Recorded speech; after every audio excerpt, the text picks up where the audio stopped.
Welcome back to another powerful Divorce Allies workshop. I'm Emily Flowers. I'm your guide in all things mortgage and money strategy through divorce. And naturally, I'm here with Melissa Gragg, our financial expert, business valuation specialist, trauma-informed mediator, strategizer extraordinaire, whatever. Today, we're talking about position statements, which are your roadmap to divorce. Okay. And if you've ever felt like your divorce case is a jumbled mess of like emails and numbers and he said, she said, today's going to be a game changer, right, Melissa? Yeah, absolutely. A divorce position statement is not just a document for most people. It's kind of your North Star in divorce. So it keeps your team, your mediator, and even the court on the same page. But it also saves you time, money, emotional energy, repeating your story over and over again.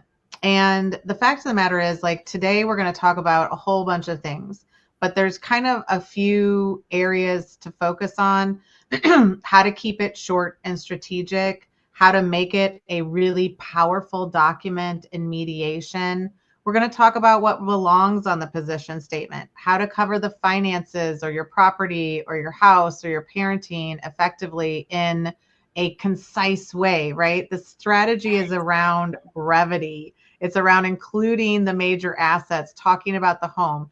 It's like your key to negotiation and keeping some control. And then at the end, we're going to have an opportunity for you to get, a workbook and templates and other sort of resources, because this is something you can do yourself, right? Yes, it's exactly, and we want to show you step by step what goes into it, how to make it impactful, how to use it to negotiate from a place of clarity instead of chaos, right? And grabbing that position statement, guide, and template is going to be just revolutionary for you. So, and it's going to allow you to start building that right away and take control of some things. Yeah, So, and it's Melissa, it's in yeah, a new format, which is the divorce vault. And that's just one area that you're going to have like unlimited resources on, not only how to create a position statement, but how to go about the entire process of negotiating your divorce. And if you don't think that it's possible, like, we're here to tell you, like, start with this position statement and see how empowering this process is. And that's going to kind of guide you of what you can do for the rest of your divorce, right? yeah, we haven't talked a ton about what the divorce vault actually is. And I'm sure there's a video to come on the vault. But believe me when I tell you, it's where you want to be, is the divorce vault, because it's got all the info and everything that you need to strategize your entire divorce. So we are definitely going to be talking about that a lot more. Um, well, let's start at the beginning, Melissa. I mean, people hear position statement and they either don't know what that is, or they think it's just a summary, but it's really so much more than that. So tell us more. Yeah. And I mean, when we're looking at something like this, most people are like, okay, what is a divorce position statement and why is it such a powerful tool? It's a really concise, factually based document. Okay. So that means we're going to focus on just facts, not necessarily emotions. And it's going to be like 1 to 2 pages that clearly defines your history, your top issues, and kind of like a high level settlement position or strategy. And it's all of this gets all of the professionals on your case kind of a roadmap to what is everything that they're going to be talking about. So when they go into a hearing or they go into depositions or they go into any of these, formal divorce procedures or processes, they always can look back at this document and say, okay, I understand you have 2 kids, you have a house, you have a vacation home, you have a tractor, like you have some land.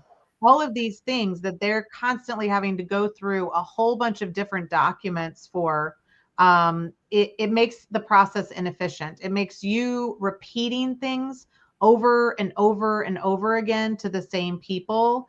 And basically, most divorces are slowed down by some confusion, like your lawyer forgets a date, your mediator doesn't remember that you have an asset, doesn't remember the value. And you have to keep on saying this story while you're paying other people to listen to your story. So putting together this position statement originally, and again, it doesn't matter where you are in the process. If you haven't put this together, like we have people that come in the middle of the process and they haven't put it together. The more complex your case is, the more important it is to put something like this together so that everybody has the same consistent information. It's also strategic. So you're reminding everybody that the house is super important to you, or you're reminding people that you don't care about the house and you could take it or leave it, right? So you're deciding what is really important, what you want, what you don't care about, and it's really like an outline or a summary, but it's facts. Like remember when you would have to take a test and you could only fit something on like one card and you had to be like really specific about what you included? That's what we're looking for. Something that is not a 30-page memorandum on your entire life history. Like that's where it starts, but then we pull it together and just like highlights, bullet points, timelines, very simple kind of presentation, a more visual presentation of your history. And then everybody's on the same page. It's really amazing. And I love it. It's actually genius, if you think about it, because it's not just a list, and women really want their whole story and their whole case to be, shown. But really, when you itemize it down a little bit, it becomes way more effective. It's a more effective form of communication than listening to the whole story. So it's a negotiating tool and a credibility builder, to be honest. Like it's not like sometimes I just talked to somebody who she's like, oh, they made it seem like I was crazy. And I was like, well, your story sounds a little crazy. And it's meant to. They're meaning to do that to you. But if she would have had and built out, like I asked her to, the position statement, it would have been like, here are the things that are important to me. 1, 2, 3, right? And then, here's why I want this, or what I want, and this and that. And then it would have taken the crazy out of it. Yeah. I explained something like this to a client yesterday. When you go into these hearings or mediation or trial, it really is a he said, she said, right? And so the judge, the lawyers, the experts all deal with divorce cases every single day, right? We have 20 clients, 50 clients, 100 clients. It all starts to blend in. It all starts to sound the same. It all starts to be like, you're crazy. No, you're crazy. Well, they did this. Well, they did that. And you can't really distinguish who's the good guy and who's the bad guy. And, when you're divorcing a toxic person, they're going to seem like the good guy, and they're going to really kind of convincingly tell people that you're the bad guy. And it just could be situations that are very volatile. There could be domestic violence issues, like there are always sort of issues that anybody could take either position. So when we're putting together a position statement, especially when there is domestic violence or there's abuse or there's emotional, situations and emotional abuse or gaslighting, when you're putting this in a sheet that like kind of bullet points out these issues, you're taking some of the emotion off of it, but you're also allowing somebody to read a situation that happened. Like the police have been called 3 times to our house. You don't have to say much more than that for us to get a picture of what's happening. And so it's almost, instead of saying, well, let me start with how this whole thing happened, and you tell a 20-minute story about how they had to come to the police had to come to the house. Instead, we're just doing it factually. Like, the police came in March of 2025, of April of 2025, of, like, that is a more compelling story that your attorney can also be describing. The mediator can listen to or hear or see and say, oh, okay, I have a basis of understanding of what's happening and context to what these stories are. So you're not coming in, sort of like, the other day we had to tell a client to stop talking because it was just like, she couldn't, but what about this? Well, what about this? Well, what about this? Like, that starts to make you seem like you're a little unhinged. Whereas if you have this outline, you're sticking to the script, right? You're not going unhinged unless somebody, it could be the judge, the lawyer, the other side, the mediator, asks you about it, right? So when they ask you about it, then you can expand on that story. But for the position statement is really just going to be like the highlights of it, and we're taking out the emotion. Now, that's not how we originally create it. We create it from the story.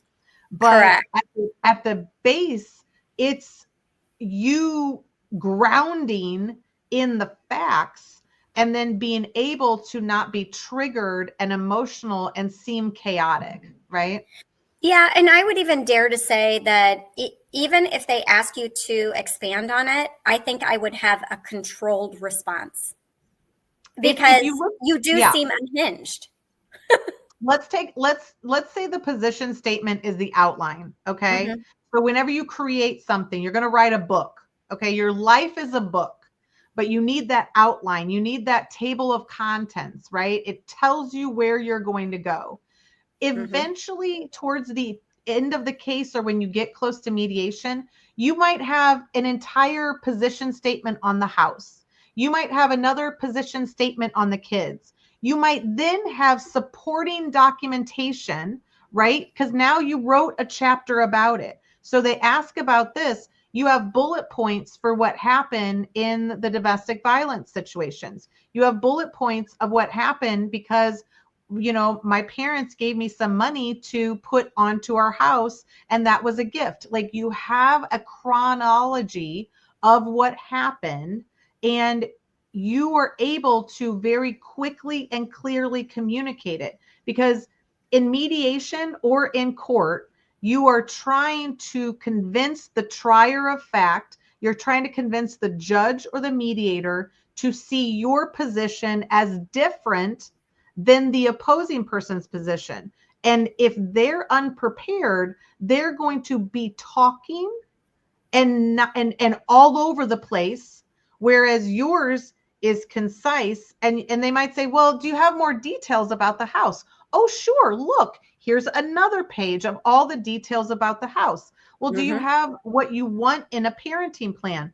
I don't want to just be communicating in words that everybody's forgetting it. They're not writing it down. And then you're repeating things over and over again. So it's really like, oh, you want to know what I would like in a parenting plan? Great. Then you go to another position statement that's going to say, here's all the important things, very concise. And then they're going to say, oh, okay, well, do you have a template for the parenting plan? Yes. Then you go into the next level. So at each time you're going more detail, more detail, more detail if somebody's requesting it, but you're not shoving everything on them, which makes you again seem unhinged. And if the other side's already telling you like, oh, be careful, like she's going to get emotional, she's going to be, upset, you don't show up like that, right? You're like, no, oh, let me see. Oh, you needed the information about the house? Okay, boop, here you go.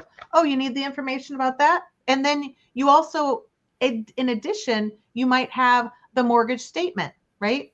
You might have the loan documents. You might have the piece of the tax return that talks about your rental property. Like you have it in very one page, you're almost dripping it to them. And the strategy is you sit prepared with all of this documentation, but you're just pulling it out as somebody requests it. Now that seems a lot different than you saying, let me tell you everything and for like 20 minutes. Mm-hmm. Yeah. So Agreed. that's the perspective that you're going to have in mediation, but it applies to court as well. You go to these hearings and nothing happens. Your lawyer is going to have that statement. And if they go into chambers without you, they're going to pull it up and they're going to say, oh, look, she would really like the house. And here's the reasons why. And now the other guy's just like, well, but she can't afford it. Okay, well, actually, we looked into that. And as long as we have spousal support or alimony that's above $5,000 for 5 years, we are perfectly capable of refinancing this house. Yes. Right? Here is her, equity buyout pre-approval letter, right? That states the qualifications. Oh yeah, for sure. That I love this topic so much. I do. Oh my gosh. Okay, so when you say maybe you're very adamant about the top 3 issues, sometimes you're like, there could be 5, but really you want it boiled down to like 3. So what are the main areas people should focus on when it comes to their position statement and their top 3 issues? Yeah, and I think we'll talk big top issues because mostly we're looking at a position statement is the outline, right? So the big 3 areas that we're looking at are typically finances. And finances, we want to get a little bit deeper. So is the finances about your property, like your home? Is that an important piece of this? Is there retirement? Is that another important piece? And then you have custody, parenting, co-parenting, and the agreements that go into that. So that typically you're going to see finances, property, and parenting. But I want people to get a little bit more granular. And so obviously for most traditional divorce issues, you're going to have the home and retirement are going to be very complex and emotional, like, especially if that's your major asset. So understanding kind of when you made these purchases, or if we really start, the reason why I want 3 issues is because if you end up having 5 or 6, there's no right answer to this. But I want you to start narrowing, like, what are the most important 3 things to you, right? And so you're going to give a brief history. How I see this position statement is a brief history. So when did you get married? When did you separate? When did you find out they were cheating? When did the house fall apart? Like, when did all of these things happen? And that's going to create and I want you to do it in dates, because again, we start off with, you're going to voice memo, you're going to be talking into a voice memo and just recording this. And so you'll be like, yeah, we got married then, we had a kid in 1987. We had, he went back to school to become a doctor. We paid for all of that out of my earnings. These are important things that you may not understand their importance right now, but you just start to tell the story. And that's going to lead into kind of a bullet point list of a timeline. And so it's going to be really clear timeline. And we use ChatGPT to kind of take that voice memo and convert it into some of this. So you can do this on your own. You can literally tell the story of your life and your marriage and how you got to where you're at, what you think are the big issues. And these are going to be stories that nobody else is listening to. Nobody really wants to take the time. And do you want to pay somebody $300 or $500 an hour to listen to your story, to not take notes, to not, have a clue of what's going on? And so it could be what issues are around the kids. Maybe you don't know what's in a parenting plan, but we have a special needs child. We know that, somebody needs to be picking them up from school. We know that we have extracurriculars. Like, bring those up. We know we have a child that's very sensitive, that needs certain clothing or needs certain, therapy. Like, who's going to take them? How are we going to exchange the kids? Like, you have more questions than answers at the beginning, but your story, and you put your story out there first, because that's the basis of everybody identifying where they fit in to the strategy based on your story. Yeah. No, we've talked about this a little bit, and this workshop won't cover all of that, because we have more in-depth things that we've done with the position statement. But if you want to tell your story, tell it to chat or tell it to your voice notes. Tell the whole thing. Just every day, just log in and just talk about it. That way it's recorded. All the details are in it. You don't have to keep reminding yourself. You don't have to keep worrying about it. You can always just go, oh yeah, and I forgot about this. Oh yeah, I forgot about this, and blah, blah, blah, blah, blah, blah, blah, blah, blah. And just keep housing it. You can house all the details. You can turn it into your novel later, right? Because that's going to be something you can sell. And then you can also give all of it to chat and say, I need a timeline. I need a this. I need a that. I'm creating a position statement. I'm doing this.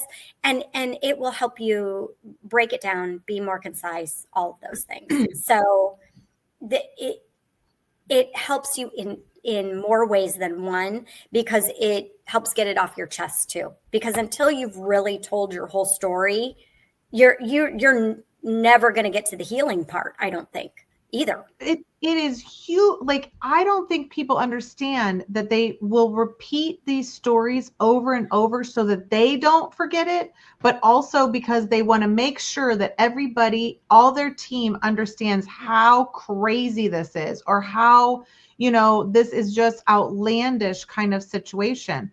But what I know is that if you record that, you might end up using it in a lot of different fashions. Like, you might have recorded it, but you didn't know that it was going to be important to know the dates that somebody had infidelity, right? Because as a financial, we're going to go back into those dates and see what happened. You might not understand that, but what you do, or what you will understand, is that once you get it out, you can start to forget about it. You don't have to repeat this over and over, even in your mind or anything. Like, you will look back on some of this and be like, I forgot that story. And trial, quite frankly, if you end up going to trial, or even mediation, is going to be 6 to 12 months from today. Okay. It could be 18 months from today. You're not, like, just the sheer fact that time evolves is going to make this less hurtful to you, right? Time is going to heal some of these wounds. And the only way that your mind and body can register remembering, because I got to remember, because at some time I'm going to have to tell the judge or tell the mediator, is to continuously tell yourself these stories.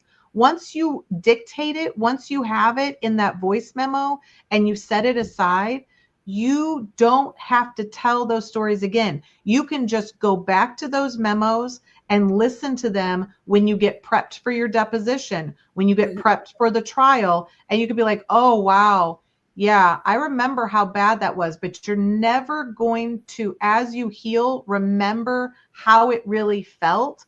And so you're really dictating how it felt, these small stories that explain, like, let me explain how he triggers me. Let me tell you how he pushes my buttons over time. Again, that's going to be a relevant story at some time in the future, but for your own healing and sanity, to be grounded in this negotiation that you might endeavor to do, you need to let those stories go, put them in a little vault that you can save for later, and then bring them out whenever you want. Your besties, your family, and your professionals will all thank you as well. Trust me. Yes. That's just a little quick tip for you. I promise.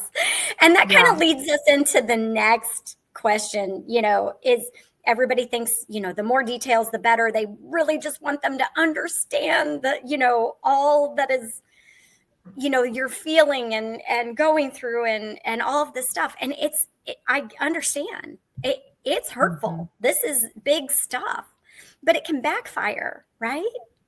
I mean, Yeah. severely. I've seen that happen.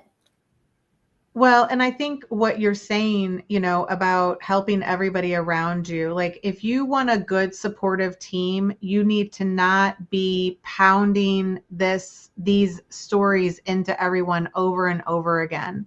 You need to get it out, and that's why we get the story out, but then using ChatGPT or doing it yourself, whatever is comfortable, is now you're going to look at how you can make this more brief. How is this divorce position statement really become your strategy? It is because it's going to take all of that oversharing, all of those big stories, and bring them to a strong point, bring them to a strong strategy that really makes those stories just the supporting information. Those are the evidence that supports your main position, but it will start to identify, well, the reason why I want the house is because I feel safe there, is because it's part of the community. It's because my kids know it and they need some consistency. There could also be reasons why I don't want to have the house, is because I have never felt safe there. Like I never wanted to buy this house from the beginning. We decorated it in ways that I never liked. Again, once you start to tell and get your story out, you can have some clarity about what you really want, not what your parents want from you, not what your friends want from you, not what your spouse doesn't want for you, right? Mm-hmm. You start to gain some clarity about what you specifically want in this next phase of your life, right? It allows you to grieve some of the process. It allows you to get rid of some of that. But when you want this concise position statement, is because eventually you're going to go into a mediation or a hearing, and you want them to read it within like 5 to 10 minutes, right? What if they got it right that morning of mediation and the other side sends documents that are stacked this tall, and you have a 1 page or 2 page position statement that tells everything you could possibly have, but not enough to hurt you. So you're giving them enough information to know clearly what you want and what you don't want, but not enough to hurt you and use the information against you. One example is at the bottom, one client, I have to give credit to this client because she put this together and it was brilliant. She listed the exhibits that she had with her. And the Mm-hmm. exhibit, the names of the exhibit was like Exhibit A, proof of marital waste. Exhibit B, proof of infidelity. Exhibit C, proof of emotional, abuse, right? Text Yes. messages of horrible whatever. Examples of, times where he has been, had issues with the children. I tell you, when I read the exhibits, I was like, oh, shoot, you got all that stuff? And she's like, yeah. And so just by reading, like you didn't include it. It wasn't it like you haven't exposed your strategy. Your lawyer is going to, the issue that your lawyer is going to have is that you're exposing strategy. And I'm telling you right now, if you wait and you keep your strategy all the way till the end, you will guarantee you're going to trial. Whereas if you realize Mm-hmm. if the strategy and the truth is good, then you want to expose it. But by showing them what you also have in the back pocket is, I mean, like it was beautiful because I could tell how it viscerally affected me, right? To just read it. I Yes. was like, girl, what you got? What you got to prove it, right? I wanted to know more. And when you go into the mediation, that mediator reads that summary, is like, I want more. So when the mediator comes to you or anybody you give this, even to your lawyer, what questions do they ask you about where you need to expand? Well, you told the whole story. So you might have an expanded version, and like your communication with your lawyer is typically privileged. So like this is not going to come out into the light of day when you're going into mediation or some settlement situation. Also, the information is not necessarily discoverable. It's for settlement purposes. So there is some protection around it, but it's almost like, is it more powerful to allude to other information, or is it more powerful to slam it in their face?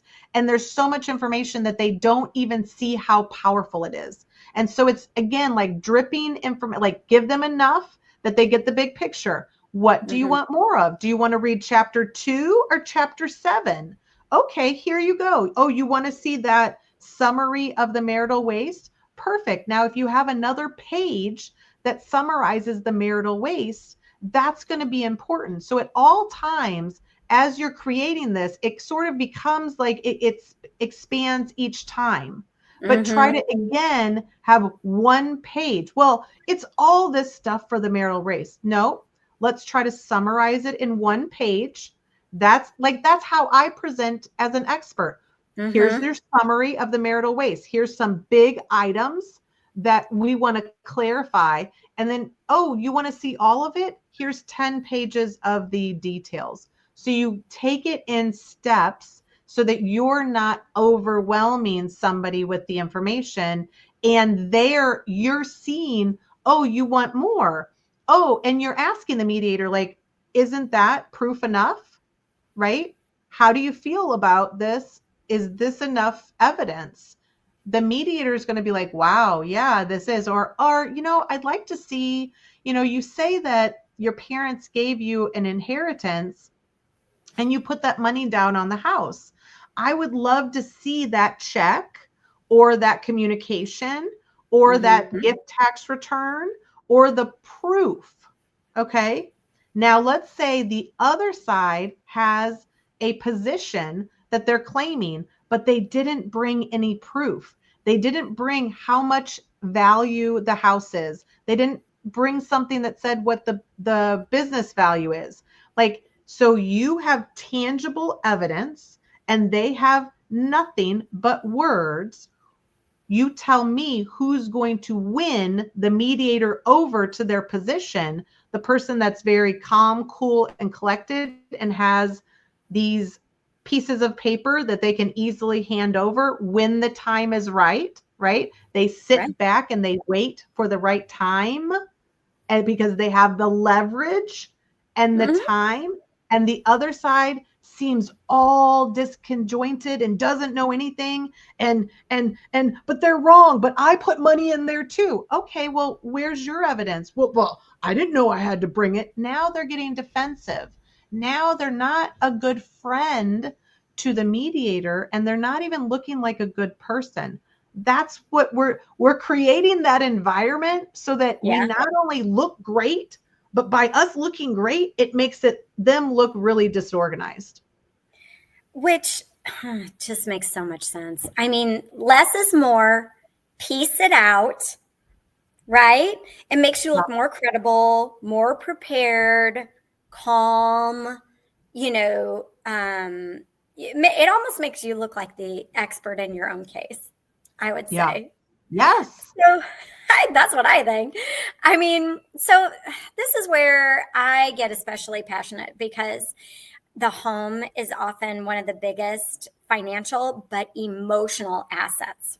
Don't you think? It's like one of those things where you either feel strongly one way about it, like I got to keep this thing because it's this, it's my security blanket, it's my kids' stability, it's my, the community I'm in, it's what I'm used to. I just need something that's the same right now, things like that. Or I got to get out of here. I got to make a change. I got to, I don't want to deal with all the repairs that need to happen to this house. It's 20 years old, so everything needs to be updated. I financially don't even want to think about affording this right now. I also have an issue a little bit with the permanence that people think that decision, puts on them. And it's not. I'm like, do one thing now, and in 6 months, do another thing. Like it's okay. You don't have to make permanent decisions right now. And those are okay things. But let's talk a little bit more about the home as a financial asset and a tool as the finance section of the position statement.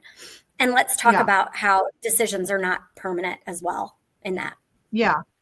And you'll kind of answer some of these too, but like when we're looking at what should go in the home and finance section of this divorce position statement, we're really looking for the basics, right? We want the property address. We want, who's on the title or the mortgage company. We might want a current market value. Like you might even list like, okay, Zillow says this and Realtor says this, and I think it's this, right? What's the loan balance? What's the monthly payment? Do you know what the taxes and insurance, but this is for any sort of asset that you're going to want to know.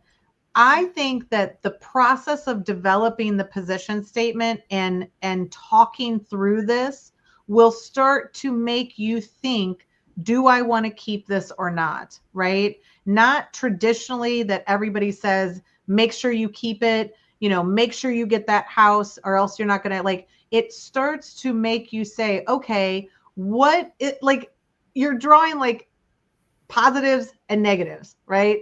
What do I want? Now, the position statement is just going to be the facts, but it starts to get you thinking, do I want to keep it? Do I not want to keep it? It also ties into, can I refinance, which is where you come in, and can I afford to actually refinance? Because we don't want to agree to refinance if we actually can never do it. Then we're just sort of have this kind of monkey on our back for a long time. So how do you see this really being utilized and being a tool to help you determine, can you keep it? Do you have to sell it or refinance? You might even in a position statement say, well, if we sell it, we have to have these expenses done.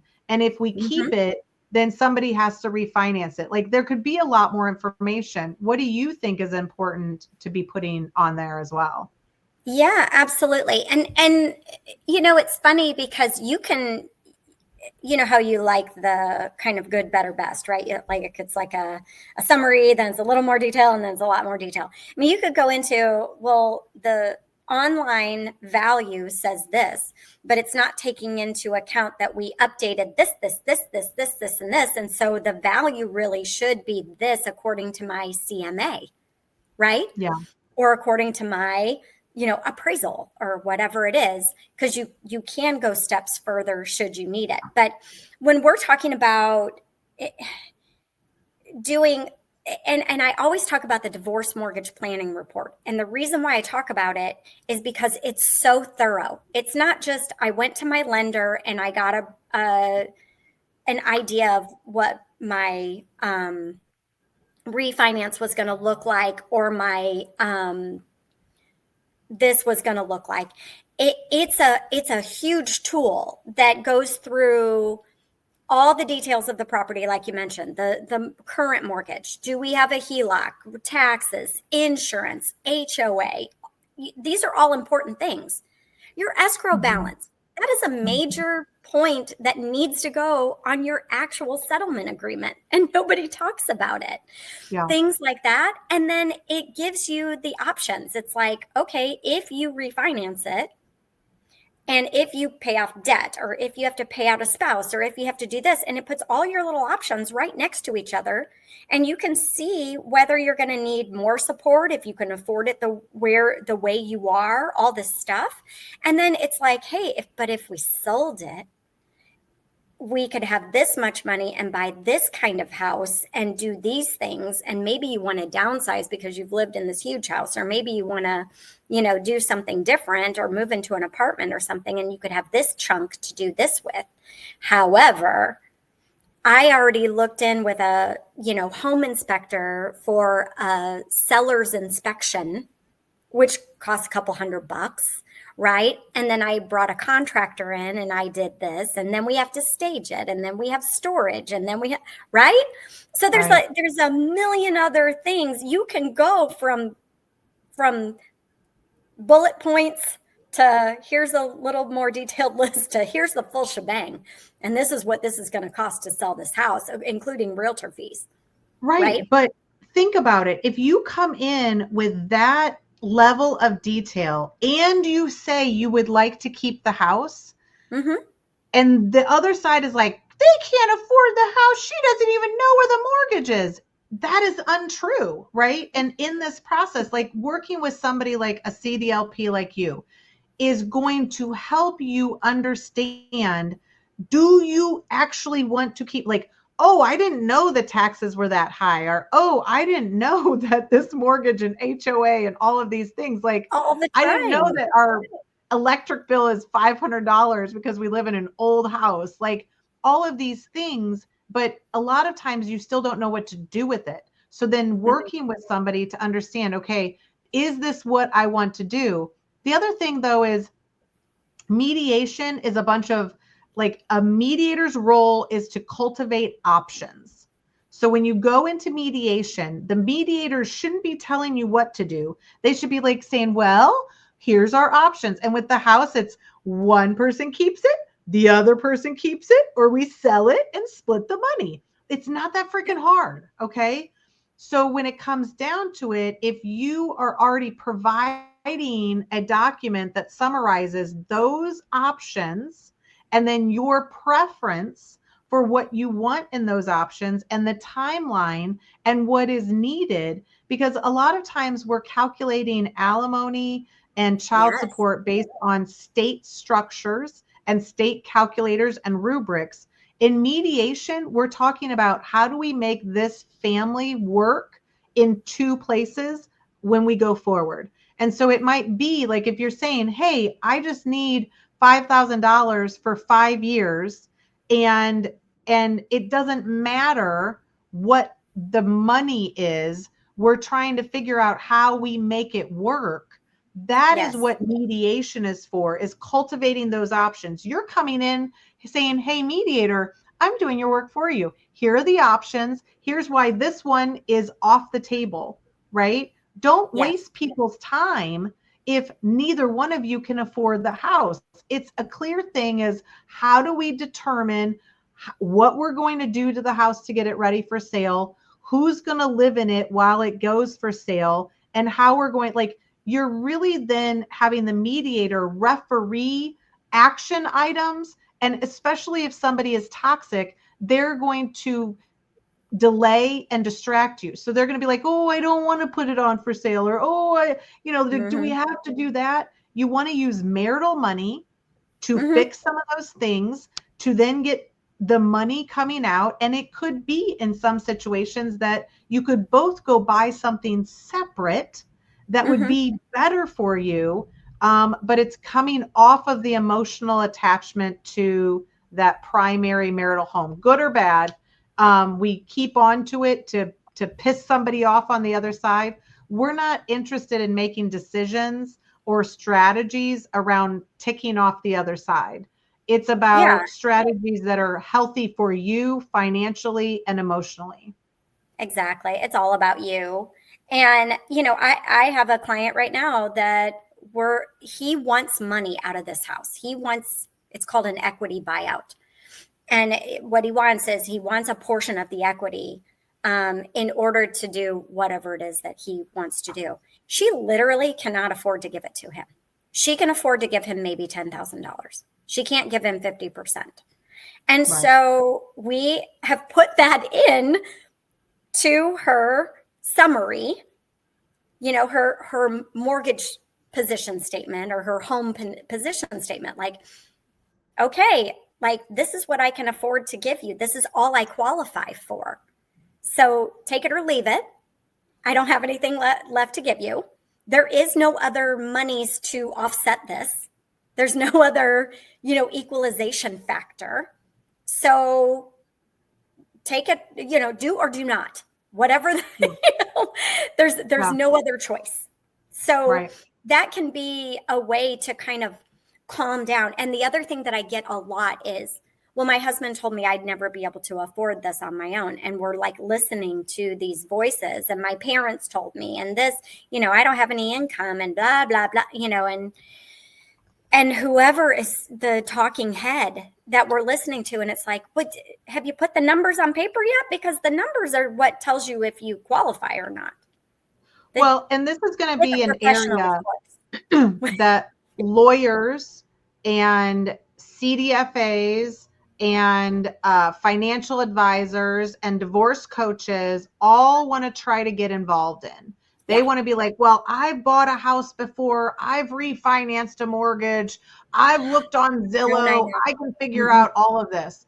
If you negotiate and put things forth that you don't actually know could happen, and you and I talk about this a lot, like if you can't refinance, like I own a small business, there is not a chance in hell I want to go back through the mortgage process. Like I No. bought 2 houses being like a non W-2 wager. It is miserable, It right? is. Like they literally wanted my firstborn and I was just like, I don't even want the house anymore. Like forget it. Right. Like we didn't even know we were going to get it until like the last minute, right? Right. So the fact of the matter is, if you don't actually know, I like with a professional that you can take over this or refinance it at what time you need, what income you need, there's really no reason for you to negotiate around an asset of any capacity that you don't know. Like pensions are the same. Like if you Yeah. can't actually take the pension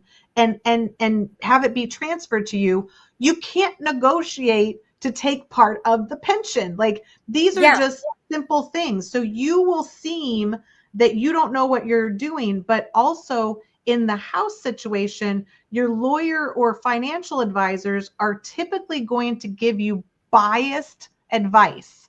And so they're going to just tell you like, oh, we're just going to say that you can keep the home and don't worry about it. We'll figure it out later. Yeah. You're going to have to be the one that figures it out later. And so all we're saying is do your research up front. Do your research on any of these assets that are important to you, Mm-hmm. that are the primary asset of your household that you're splitting, and understand what the ramifications are. We have Yeah. more conversations with people and trying to get them to say, you know what, you'd be better off in a smaller house with a smaller mortgage, with something, a condo. Like I can't wait to be in condo living. Like I don't want to look at another gutter or roof or weed or Right. retaining wall. Like I don't want none of that anymore.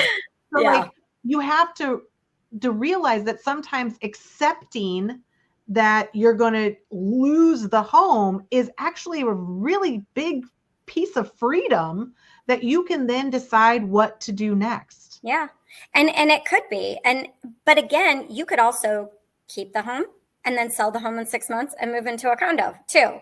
Just so you can get it off, that decision made off your plate, hang with it for a little while, and then, move on after. Like Yeah. it doesn't matter. But I'll get people who are like, oh, my house is worth this. This is how much I owe, and this is how much I make. Can I keep it? I don't know. I need like 57 more numbers, and there's 27 more calculations that need to be made and documents that need to, I mean, like, I, my job is complicated. Every time you tell me something, the rules change. so, Yeah. Yeah. Well, and so that's yeah. the thing is if it takes a while to understand something like that, because it's the same with the business valuation. If Yes. you have a business and you come into mediation and you don't have a number on it, I'm going to tell you right now, you can't settle it. Right. And so what's going to happen is everybody in the room is going to be like, well, do you think that the business is worth $5 million? And you're like, I don't know. They're going to be like, well, do you think the house is worth 350,000? I don't know. You got to get an outside person. And so that position statement starts to identify the people you need, the evidence you need to support it, and what are the true options. Not Yeah. everybody could keep the house. That's not a reality, right? Like Yeah. that's just not truth. And also with the business, like typically that's going to go with one person. And Hmm. so if you guys don't come in with some sort of preliminary valuation, which is what we encourage, or a CMA around the house, or a pension valuation if there's a pension, if you don't come prepared with those things, then you're at the behest of the mediator or a lawyer or the other side to tell you what you're going to keep, what you're not going to keep, and you're no longer in control of the process. So all of these steps, including all the stuff that we put into the divorce vault, which is like 50 plus hours of training, you have the power to put your own time into this endeavor. The position statement is the first part that you're going to identify, okay, where do I need to go deeper, right? Yeah. And where you go deeper is to have evidence to support your position on what you want. If this were a perfect world and you were going to get what you need and he's going to get what he needs and everybody's going to walk away somewhat whole in splitting what we have. Like, it's just identifying your preference so that when you go into the mediator, he's not asking you things, you're showing what the big picture is. That's going to save you time, effort, and money every single day. Absolutely. It just helps people connect the dots so they can see the fairness in your offer. I mean, that's kind of the basics. So once we have our position statement, and we've already kind of talked about this, what do we actually do with it? Because you're really like, people ask me all the time, like, how far in advance, like, what does the judge or the attorney or whatever, like, when are they actually looking at my information before we meet or trial? And I'm like, I don't know, 10, 20 minutes. So they kind of want to know, like, what do they, okay, I have it, I have the exhibits, I have, all the stuff, but like, when do I give it? What do I actually do with it, and how does it come into play? And then we'll kind of wrap up for Yeah. everybody, because we're just going to keep going deeper on this later. Well, and this is a good place to start. So our end, I guess, because now you've done all of this work. So when we're cultivating a position statement, I would say, depending upon the complexity of the case, sometimes has taken 8 months to put together. So that's going to be, we have missing assets, we have fraudulent transfers, we have infidelity, we have a whole bunch of gunk going on. We have a business, we have multiple houses, lots of properties. It could take quite a long time. Normal people that have a simple case, you're probably going to look at kind of planning a month ahead of time. And so that month ahead of time is for you to pull together, not only to talk maybe about it with your lawyer.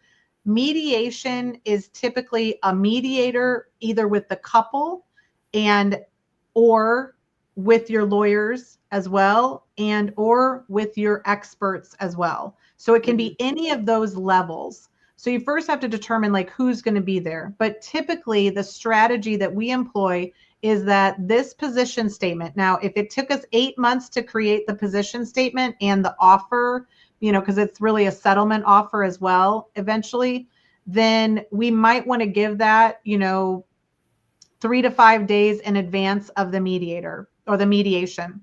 Mm-hmm. The mediator is going to tell you if they're going to look at things beforehand or not.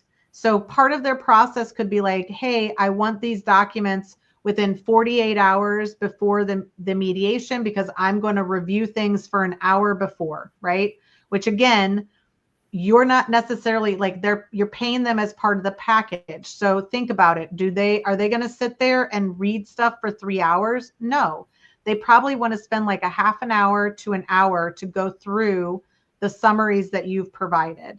So when you're giving it in advance, the question is, are you giving it in advance to everyone or are you giving it in advance just to the mediator, right? So these are Mm-hmm. questions to ask your mediator, and they should be like in their summary of how they work together. I usually want to see documents beforehand, but I rarely look at them. I just kind of go into it. But I can see numbers different than everybody else can, Mm-hmm. right? So you have to first determine who's going to be there. If if your lawyer typically is going to be uncomfortable with you giving something to the mediator beforehand, because they're going to be concerned that because you electronically gave it to them, now the mediator could provide it to the other side. I encourage people to create position statements specifically for the mediator that can be accidentally given to the other side, right? What we're trying to eliminate is the telephone game. We're trying to Mm-hmm. eliminate, you tell your lawyer tells his lawyer, then tells him, and then comes back, and then you got the mediator in the middle, and they're all parlaying this, so if they're just talking and they're allowing their information to just go verbally, you have like that roadmap of a position statement that your mediator is going to be using to write notes on, right? Like sometimes I give it to them in 2 pages so that they can write notes on the other page, whatever, that going in. So you want them to typically read yours first, especially if the other side doesn't give it. Now, when you get to the mediation, either Zoom or in person, they're typically going to start with the person who filed, the petitioner, the main person that started it, the first person listed on your case. So if that's you, you've already given them the information. Typically, we are giving a position statement with a settlement offer so that they know that's the starting point. We talk about anchoring the offer, anchoring the deal, so that we are the offer that everybody's working off of. So if we're up here, everybody's trying to pull us down, as opposed to if we start down here, which your spouse probably says everything's worth nothing and you're not getting anything. We Mm-hmm. have to work them up. So we're starting with an offer. You come into the mediator and you say, I provided you with a position statement. I provided you with a settlement offer. What do you think? Like you're assuming that they read it. You're not coming in like normally you would come in and be talking to them for 20, 30 minutes. What do you think the first question that they're going to ask you? Tell me how this all started. Now you're going to get so distracted on your history, you're not going to tell them the important pieces. You're not going to talk about what you want out of this. A Mm-hmm. mediation is to get settled with the things that you want or desire to keep, not to make sure that they understand little Johnny's birthday was the pivot point of your demise of your marriage. They don't care. Like Yeah. you think that this is an important fact. We hear these stories every single day. I'm not saying that we're desensitized to it. I'm saying we are desensitized to it. You cannot tell me a story that I haven't already heard in a bunch of different fashions. Even if it is the worst thing that you think has ever happened, Mm-hmm. everybody else is going to be like, heard it. So you're wasting your time. So when you come in very clear with your position, you're asking the mediator, do you have any questions about what I provided? No, it's pretty clear. So it looks like you want the house and you want to split this and you want that, so I think I'm going to go to the other side and talk to them about what their counter offer is or their response is to this offer. So now what you're paying attention to is he's going to go to the other side, get feedback from what you put together, because sometimes nobody's talking, right? You could have offered that out a week in advance. If there's a settlement offer, I say offer it out a week in advance to the other side so that they've already thought about how they're going to respond, and they're going to respond in that mediation or right before the mediation, right? Yeah. So, because people want to try to save money by not going to mediation. Anyway, so then the mediator is going to come back from the other side and say, well, here's the issues they have with your offer. You're going to write down every single word he says, or you can even say, can I record this? He might say no. She might say no. Ask anyway. I condone recording any mediation I do, because quite frankly, what happens in those, I want you to remember. I want you to remember that you agreed to certain things. I want you to remember what your issues were. And I want you to go watch it yourself and don't contact me when you forget what you thought you put together. So Yeah. that's going to be very important, that now you're in the mediation for document and data collection. You want to know what the mediator has issues with your offer. You want, because that could be like a future, like mock trial, like that could be a judge in the future. Like, what does this mediator have a problem with? What does the other side have a problem with? Where do they want more proof? Right? Yeah, they saw that you provided this evidence, but they just disagree, and here's why.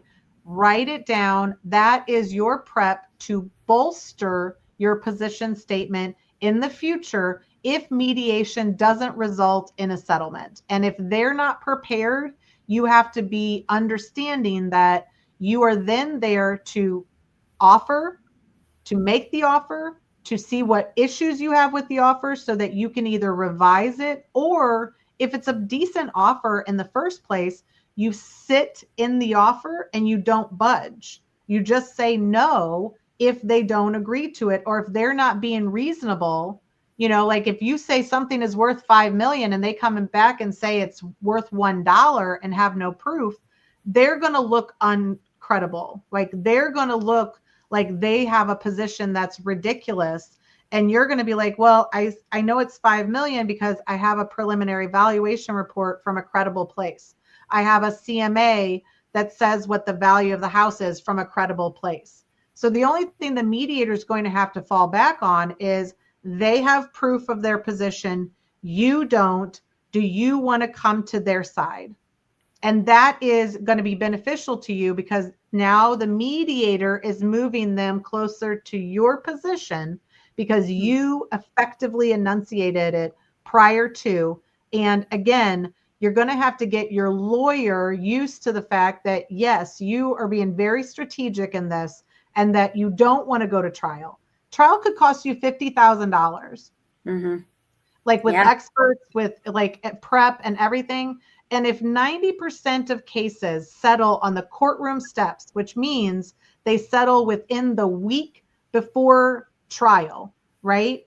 And or the morning of trial. I cannot tell you how many cases I have that I'm at the courthouse and the judge is like, "Hey, why don't you guys talk until noon and see if you can figure it out, and then if not, after lunch we'll go on and we'll have the trial." Like that happens all the time. So instead of paying $50,000 to then settle at trial, all we're doing is moving this forward and trying to have the mediation be like the timing of trial, like be that you're prepared with your leverage, with your position statement, with your settlement offer, and you're going into mediation to see why it's unreasonable. Yeah. And then get them to negotiate, and then you obviously know what your next move is and your third move is, and that's about as far as you can typically plan, is that they'll counter, you'll have a response, they'll counter again, you might know what your third response is, but after that it's going to be, you have to be ready to have it be things that are happening that you weren't prepared for or you didn't know. At that point, if it kind of goes off the rails or it's not reasonable, that's where we would tell you to stop. You never have to agree to something that you don't want to agree with, or you say no twice. And we've talked about this a lot, but you basically just stand in your position. You don't negotiate against yourself. You've made a very good offer. You've done all the homework. You've presented all of your case. And then you just say no. Like if you guys don't want to be reasonable, then you go do the same work that I did and realize that I'm right. And a lot of times toxic people will not want to go do that because that's going to be work and time and money, and they would just want to get it done today. So again, in order to get it done today, you're going to need to come to where I'm at, because I came with a reasonable position and offer that was backed by evidence. Okay, that was so much good information. I'm so glad this is recorded because if you take away nothing else from this conversation, go listen to that last part because it literally told you from beginning to end. It's your script, your cheat sheet, your anchor in your high stakes conversations.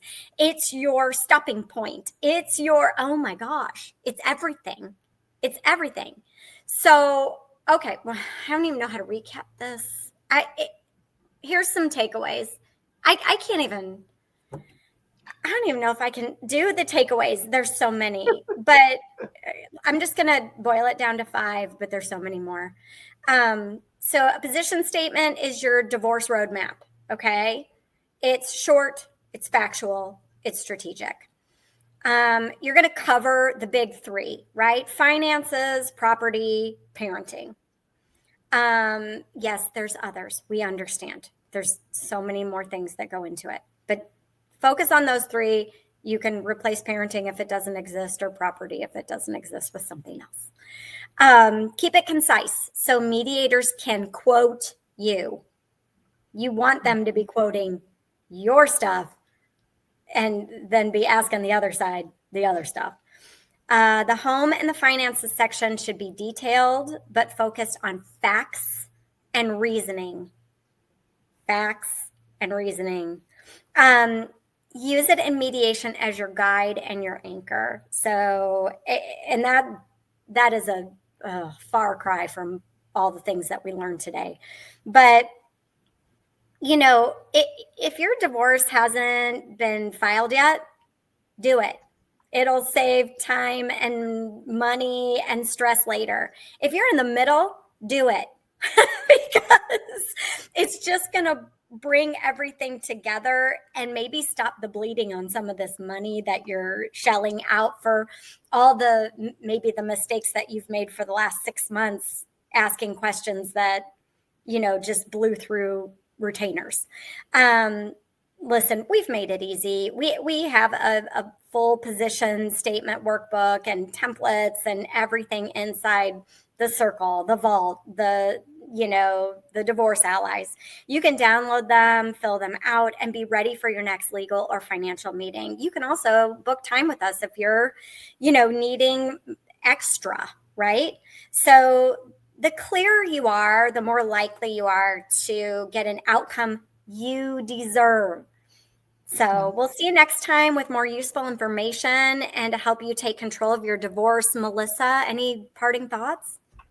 No, I think that just anywhere that you're at, for the most part, almost 100% of the time, regardless of when I enter a situation or divorce, they have not created this. And it can be called different things too. We call it a divorce position statement, but most of the time nobody has done this. And so even if you're in the middle of your divorce, like I have a really, really complex one that we're putting together the position statement just because it is so hard for everybody to keep the businesses right.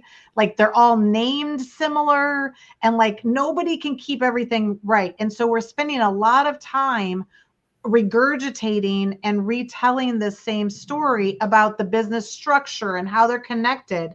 And so even having a rubric around any of the complex areas, this position statement works at any time. We got pulled in recently at a case that's got 6 weeks until trial. First thing we did was a position statement. First thing we did was the offer, and they pushed it forward. And even in the offer, we said, we have an appraisal, we have a business valuation, we have a pension valuation.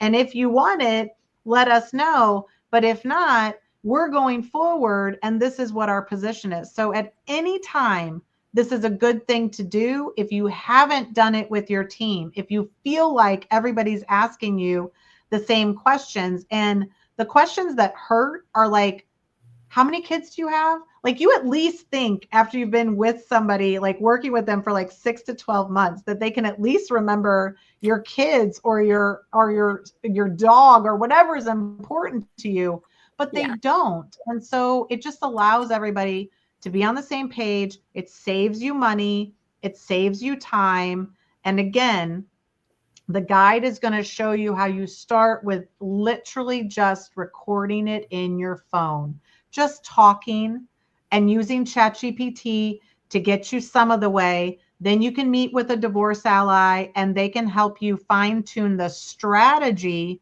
behind the statement. So it's not just cultivating the statement, it's cultivating now we have a roadmap for the strategy that everybody operates on the strategy so that when they go into chambers or they go have that random conversation with the other side, when they're at the courthouse, you know that they are always putting forth your best position and what you want, and you don't have to second guess it. So it's a really important piece. Love it. Love it. I don't even think we could say anymore. It's just genius. It's brilliant. Love it. All right. Join us next time. We've got so much more for you. So thanks.